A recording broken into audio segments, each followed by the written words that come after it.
Good morning, good afternoon, good evening, wherever you're at in this crypto world. My name is Cody, and I will be your host today. And we've got an exclusive interview with Soul Certified, a participant in the 2025 hackathon for L1X. So, hey guys, how are you? If you want, just take a second, kind of introduce yourselves and tell us a little bit about who you are, your experience kind of thing, and then we'll kind of jump into the to digging more into your guys' project. So thanks for joining me today. Thank you for inviting. I'll start. I'm Ojas, a second year computer science student in Southampton, UK. I've been in the DeFi crypto or just this Web3 space since the past 1.5 years.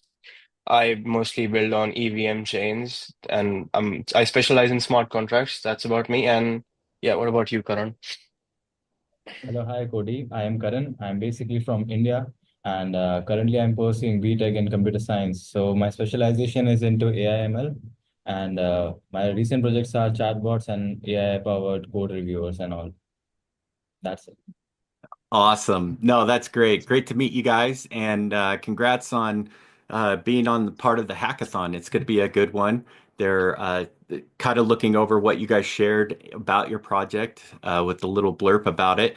Does sound pretty cool, but definitely we want to let our community know more about it. So, with that being said, what is kind of the core idea around Soul Certify? And what specific problems are you guys looking to solve or maybe overcome in Web3? Mhm. Yeah, do you mind if I share my screen? I have a brief presentation, if that's okay. Perfect. Yeah, go for it. It says you've disabled. Can you enable it, please? Yeah, no problem. All right, you should be good to go. Thank you. Give me a second. Perfect. I assume you can see my screen now. Yep. Perfect. So Soul certificate is sorry, my screen's there. So if you get confused, I'll look that side. I have two screens. Yeah. Perfect. So Soul certifies on-chain verified credentials as certificates. So what the actual problem is, so as we know, there are many degree duplicates. Degree, as we are talking about, is a college or university degree, certificates or anything, fake degrees and potential scams against universities. This makes a big issue. For example, you're a job recruiter, you want to hire me for my skill set that does somewhere come deep down from my university certificate. If it's a fake one, it's more likely for me to not do anything and just get the job. And someone who actually deserved it would just be lacking and would not get anything. So it's the same point again. Employers and educational institutions struggle to verify the authenticity and integrity. And it's again, the students also face sometimes difficulties in just cross-checking if the degree is genuine or not. This is why we are planning to make this project. So as we know, the traditional certificate insurance process, sorry. So it's generally uploaded on the cloud somewhere in the database. And as we know, the convenient method, if it's like a very old university or college, it's probably just in some databases and all student certificates just don't even get looked. It's just there for no reason. It's very time consuming, costly, and just exposed to many errors. And there could be so many errors. So as we know, there's nothing really a standard system. Doesn't matter on chain, off chain. There is nothing really made for this specific reason to just store certificates. There isn't anything. So this is where we introduce our project. It's called SoulCertify. So what it basically does is implementation. We use SBTs. So SBT is an NFT. You probably know NFTs. Everyone knows NFTs. It's an NFT that cannot be transferred. That's the only difference. And why we chose SBTs is because if it's your certificate, your degree, why would you want to transfer it to someone else? So it makes complete sense, right? It's yours. It belongs to you. So yeah, how it works is it's secure and tamper-proof as it's on chain. So once you upload it, it's just there. No one can take it off, right? And so certificates are minted on the blockchain, ensuring they're there and they can't be manipulated. Obviously, once it's on chain, it cannot be manipulated or anything. So each token, each SPD token represents a unique and a a unique and a verifiable certificate, which every certificate would have its own unique hash and metadata, which cannot be forged or duplicated. So how it works is I'll give you a brief walkthrough of like a sample demo later, but I'll just explain you in theory and in words as of now. So how it works is, firstly, as a student, actually, I can just show it to you right now. Why wait? Yep. Do you see the screen as well, I assume? Perfect. So this is it. So this was the previous sample demo I made. I would show you in person, but it doesn't really work at the moment, but it doesn't matter. I just want to show you how it works. First, you connect the wallet as how you do it in every Web3 crypto project. You connect your wallet. Okay, we move forward. You connect your wallet, be it any wallet. So you see this dialog. This is, sorry, I'll just scroll back. Yeah, this is where I know it's a bit blurry, but it's basically for just explaining. Okay, it will make it all over again. So how it works is you're going to input the student address. If you can see this little dialog here, I'll just zoom in basically. Yeah. So yeah, student address. It could be probably if you're a student, presumably, you can input your wallet address, be it anything, your wallet address, and then you're gonna upload a certificate. The certificate could be in PNG, JPG, or any of the forms that doesn't really matter, up to you. And then you can upload your certificate, right? And it's going to take a little transaction, depends on the chain we use. It's going to take a minimal fee. Right now, the test one was made on base Sepolia, but obviously, as we use layer 1x, we're gonna be using layer 1x testnet obviously for that. So you mint the certificate and then you get a transaction hash, which certificate goes on chain, and then one second. And then you switch your wallet to the admin platform. Admin is basically the university. So one second. Yeah, this is the university. It can see all the certificates of all the students with different wallet addresses and different certificates. So the university will click on, so as the admin can view the full certificate as well. So you see it's on off chain, all on chain, and blockchain verification has the hash, metadata, and everything. So as an admin, I can approve it. Approve it as in like that is the major purpose for the admin to approve it and say, oh yes, this is the genuine certificate. The student is not faking it. So that is the project as of now. Okay, back to the presentation. These are all the points. I don't want to read all over. Again, so this is our tech stack. So we're going to be using React.js, WAGMI, or Layer 1x hooks. I've never really used Layer 1x hooks before, but I think it will be pretty seamless. Backend Node.js standard. We're going to use ETH scaffold because it's just easy to use. Deployment would be on the testnet. And well, this is the potential additions to the pre-existing idea we have. We can use Zkist knock proofs. We might implement those for like external parties to verify. So not everyone needs to get the whole certificate, right? If you're a third person, I don't really need to send you the whole thing. I don't need to show you the whole certificate. It could be just you know how ZK proof works, just minimum information and just proves that it's there, basically. And I read as well that Layer 1x supports bridging and cross-chain simulation, so we might probably implement this idea. So then, for example, a student mints one certificate on Solana and then verify it on Ethereum. Actually, Bitcoin is a bit complicated, but Ethereum or probably any other Layer 2, Layer 1 doesn't really make a difference. And yeah, this is too much technical now. This is the smart contract. This is too much technical. It just explains what are the functions, major functions. And yes, so yeah, why L1X? Because well, smart contract deployment is pretty easy and it has its own hooks. That's probably one of the major advantages I see. So yeah, pretty much. And yeah, gas optimization, L1X would be pretty cheap for gas optimization as compared to other layer 2s as well. Layer 1x is probably one of the cheapest ones for gas. Yeah, that was a lot of speaking, but this is our project. No, this is really good. Great presentation. Karan, do you want to add anything to that or? No, just said everything. No, it's No, all he's good. more of a technical. He doesn't like speaking, he just likes doing. Yeah, no, I totally get it. Totally get it. So I just want to make sure everybody's got a chance to kind of hype up their project as much as possible. So totally get it, my friend. Yeah, no, that was a great presentation. Took a couple of different notes, some things that I'm kind of curious about. Obviously one of the things that L1X really focuses on and has the capabilities with like DID kind of technology is being able to hide a lot of that data. And I think you had ZKP in there. Um, Mhm. what what what kind of things do you guys have planned around ZKP where maybe the certification isn't necessarily fully public for people to view versus having it a little bit more private because people do like to have Mhm. a sense of a little bit of privacy still when it comes to their information. They don't want Hmm. people going out there and building a digital footprint around a person, especially around Hmm. identity being stolen, stuff like that. So that was one of my thoughts. What's your guys' take on that? So how we're going to use ZK proofs is as a whole, as a certificate would contain a lot of data and like personal data as well, probably like email ID, phone numbers. We obviously don't want to expose that to every other person. So how Mhm. we're going to use ZK proofs is we're going to use some off-chain Oracle, could be L1X, obviously. So how it will just return a JSON file with just three or four major points like name of university slash college, Gotcha. student name, date issued, and probably a credential. That's all that we would be inputting if someone wants to view the certificate via the ZK proofs while using an off-chain Oracle. Gotcha. Okay. Okay. That makes sense.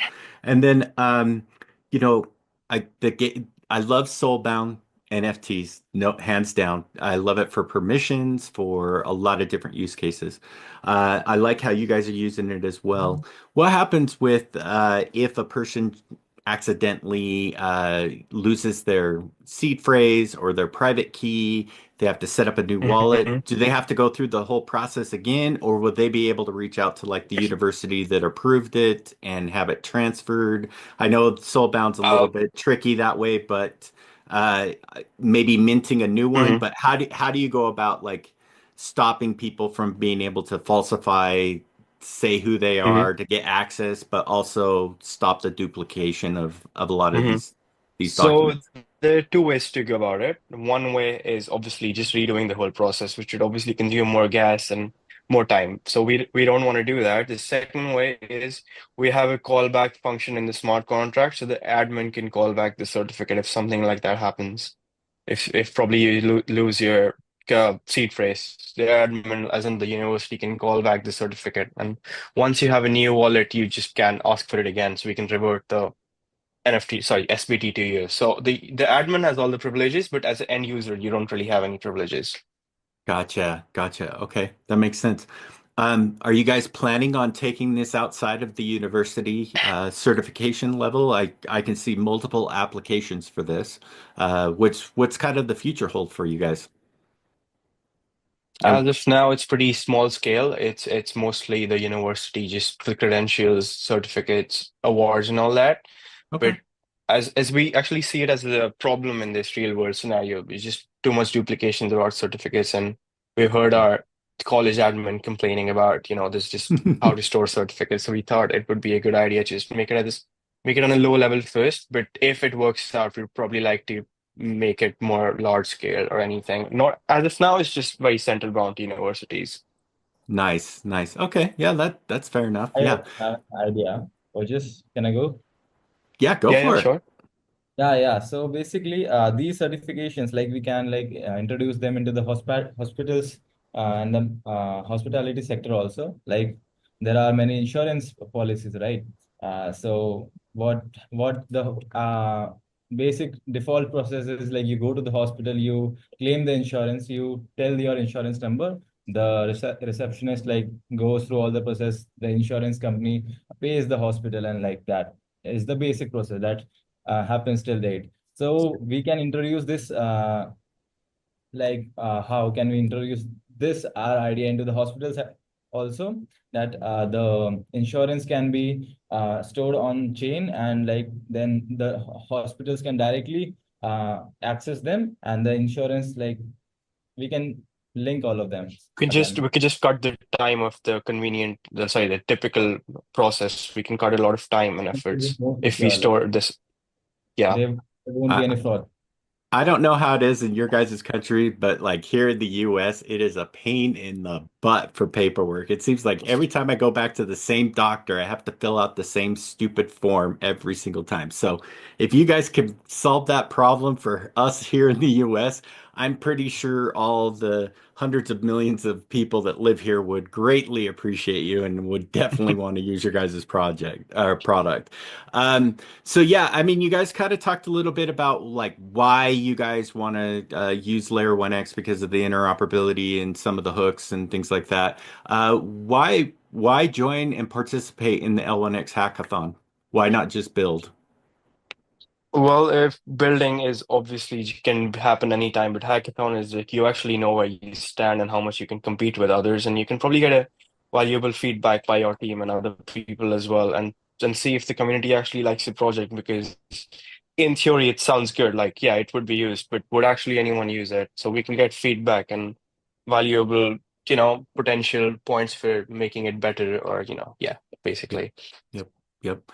I'd have to say that's the best answer I've heard from everybody that I've interviewed so far. So kudos to you guys on that one. Sounds like you've participated in a few hackathons over the years, but yeah, no. So what would be some of your, I mean, you talked about feedback, you talked about some seeing where you lie with the competition, see if it would even be adopted, but more internally, what kind of goals are you guys looking to achieve by participating and building on the hackathon specifically? Is it knowledge? Is it kind of more like utility? I mean, what are you guys looking to accomplish? It's obviously utility. Knowledge just comes hand in hand with every step in life, but it's utility and actual adoption of the project. We wanted to actually do something, not just be a project. We wanted to make a change in the world. That's why we're building. Perfect, perfect, great. And so, uh, obviously, tell us a little bit about your go-to-market strategy. I know it's like you with the demo. You said you're still kind of in infancy, beta phase, kind of thing. Have you kind of started putting thoughts together of how you want to go to market with this? Honestly, not a lot about it. We have a few competitors, but they're not like focusing around this area. They're just about decentralized storage, nothing typically Gotcha. university credentials. So I don't think we really need to like think of about that too much. So we're mainly focused on building an implementation as of now because there are a few similar projects, but either it's off-chain or either it's just completely different, implementation. So we're not really worried about that as of now. Gotcha. Okay. Makes sense. I think that if you guys do really well in the hackathon competition, a lot of people are going to be asking that question in the upcoming weeks. So, with that being said, I think you guys mentioned that you don't have a website or any socials yet. I anticipate that those will probably be coming a little bit more into the hackathon itself. So for you listeners that are interested, definitely keep an eye out. We've encouraged the team to reach out into the community. I encourage you guys to get involved in the Twitter and in our Discord spaces. Pop in there, join the community, drop updates. They love updates. Like that little video update you did is perfect, right? So if you can drop those little nuggets in there, I'm guaranteeing you'll definitely get a couple of people that are interested in following you guys and seeing where you go throughout the hackathon. So, other than that, I mean, you guys pretty much answered a lot of my questions. I love when that happens. I don't have to kind of walk people through, but great presentation. Anything you guys want to share before we sign off? Um, Not for me. Do you want to share anything, Karan?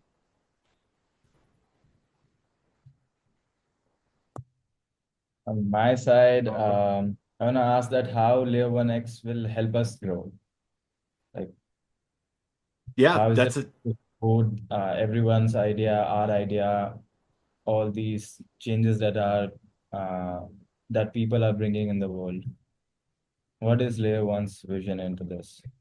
Yeah, so I mean, Layer 1X's whole ethos is around uniting all of crypto, right? From chains to projects to users, and being able to provide a lot of the positive type of user experience, the simplicity like you guys have on your UI interface there.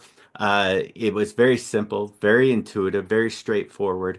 I think that we've had a lot of co added complexity to the Web3 space that doesn't really need to be there. So we're providing a lot of the tools, we're providing a lot of the technology that will not only allow you to go interoperable around EVM and non-EVM chains, but also allow you to basically build a lot of things under the hood, right? So you can make it super simple, super easy while keeping costs low. Without sacrificing speed or decentralization, and that's how we are making projects grow, right?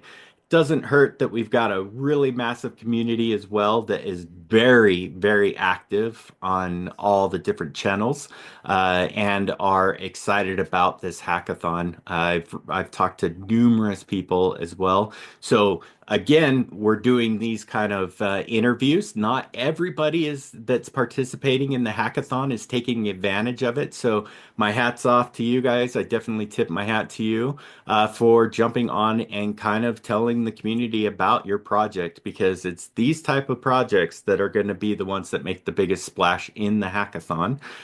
Because at the end of the day, right, they're the ones that are going to be voting for the ones that want to move on and win the whole thing. So get involved. We'll provide the channels, we'll provide the access to it, and all you need to do is provide us with great updates like you just did. So keep us in the loop, and you'll definitely grow. But I would definitely get social accounts set up sooner rather than later. That would be my recommendation, so that you can get some followers. Because of our massive community, I'm pretty sure they'll start following you. Okay, Well, so. we'll look into it for sure. Perfect. Sounds great. So, all right, guys, thanks again for joining me. And thanks to all of our listeners that have tuned in. We appreciate you guys as well. If you happen to have any questions, I am going to be getting their social handles so that we can throw those out in as well and have you guys contact them directly if you do happen to have questions. So, with that being said, hey, thanks, guys. Have a great rest of your day, and we'll talk to you guys next time. Okay. See ya. Thank you. Thank you. Thank you.